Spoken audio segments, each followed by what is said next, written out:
ठाकुर जी को एक बार पेट में बहुत दर्द हो गया था। सुनिए ना आपने। तब किसी ने अपनी चरण रज नहीं दी। अरे भैया हमें पाप लग जाएगा, हम नरकों में चले जाएंगे। तब भगवान ने कहा कि जाओ एक बार गोपियों से पूछो, वो दे देंगी। तो यहां नारद जी पधारे और नारद जी ने गोपियों से कहा कि देखो हमारे कन्हैया का उधर दर्द हो रहा है, पेट दर्द हो रहा है, और उसकी एक ही दवाई है कि उनका कोई प्रेमी भक्त अपनी चरण रस दे दे, उसी से उनका पेट दर्द सही होगा। गोपियों ने तुरंत ब्रजराज में अपने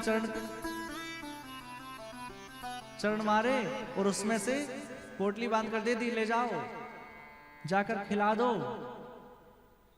तो नारद जी ने पूछा कि ये बताओ, आपको नरक जाने से डर नहीं लगता?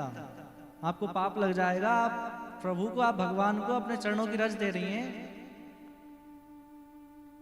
तो गोपियां क्या कहती हैं कि देखो एक बार नहीं, हमें करोड़ों बार भी अगर नरकों में जाकर रहना पड़े तो हमें जाना स्वीकार है, पर हमारे ठाकुर जी का स्वास्थ्य अच्छा रहना चाहिए, उनका स्वास्थ्य अच्छा रहना चाहिए, उनको कोई पीड़ा ना हो। हमें तो कितने कितने वर्षों तक रहना पड़े, हमें कोई कष्ट नहीं है। अपनी शरण रस दे दी। और यहीं नारद जी ने ग्रंथ लिखा जिसका नाम है नारद भक्ति सूत्र। उसमें गोपियों का प्रेम बताया है। हम लोग आगे सुनेंगे थोड़ा, गोपियां ठाकुर जी से कितना प्रेम करती हैं। गोपियों का प्रेम समझाया है। गोपी प्रेम की ध्वजा, गोपियां जो हैं वो प्रेम की ध्वजा हैं। गोपियों ने कहा कि आप खुद कहते हैं कि सब कुछ छोड़कर मेरे पास आ जाओ, अब हम आपके पास आ गई हैं। गोपियों ने खूब समझाया कन्हैया को। तो गोपियों ने एक बात कही अंतिम में, पंकज जी, गोपियां क्या कह रही हैं?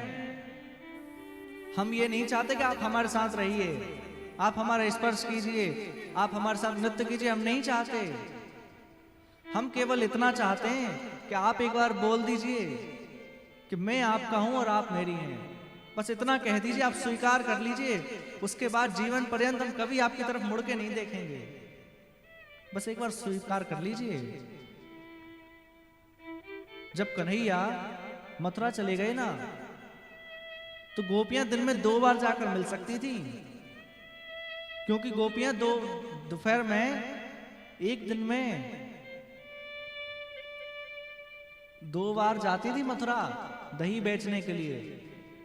तो क्या वह मथुरा जाकर भगवान से नहीं मिल सकती, कृष्ण से नहीं मिल सकती?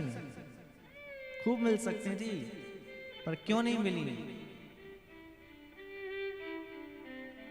अगर कृष्ण को हमसे दूर रहकर प्रसन्न है वो, तो हम उनसे मिलेंगे नहीं। और एक बात कहूं, यहां किसी ने गोपियों से पूछा कि पाप और पुण्य क्या है। बड़े ध्यान से सुनना, बड़ी गहरी बात है। किसी ने पूछा पाप और पुण्य क्या है, गोपियों से पूछा। तो गोपियां क्या कह रही हैं? हम लोगों से कोई पूछता तो हम कहते कि किसी को पीड़ा देना पाप है, वो किसी की मदद करना पुण्य है। पर गोपियों ने क्या कहा कि श्री कृष्ण से प्रेम करना पुण्य है और श्री कृष्ण से प्रेम ना करना ही पाप है।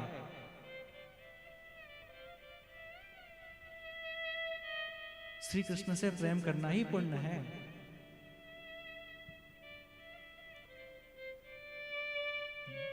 तब गोपियों ने ये बात कही कि आप हमें बस स्वीकार कर लीजिए।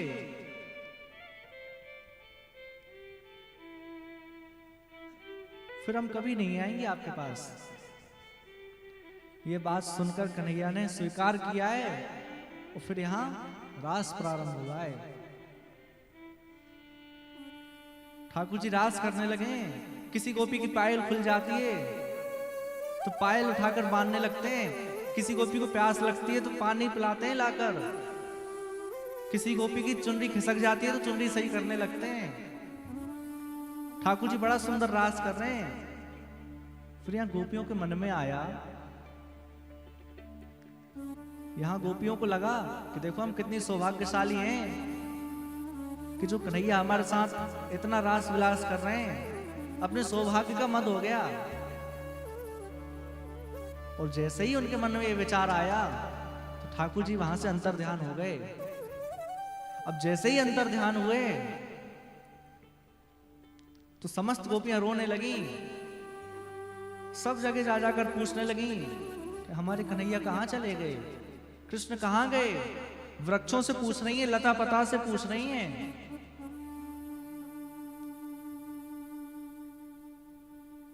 अशोक के वृक्ष से पूछ रही हैं, क्या तुमने हमारे कन्हैया को देखा है।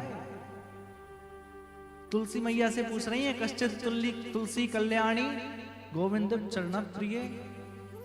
हे तुलसी, आप तो गोविंद की सबसे ज्यादा प्रिय हैं, आपको तो पता ही होगा कृष्ण कहाँ है, आप बताइए कहाँ है।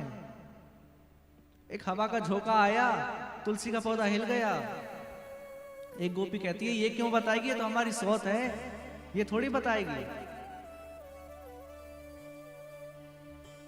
संपूर्ण ब्रज में खोज रही हैं और किशोरी जी से मनी मन प्रार्थना कर रही हैं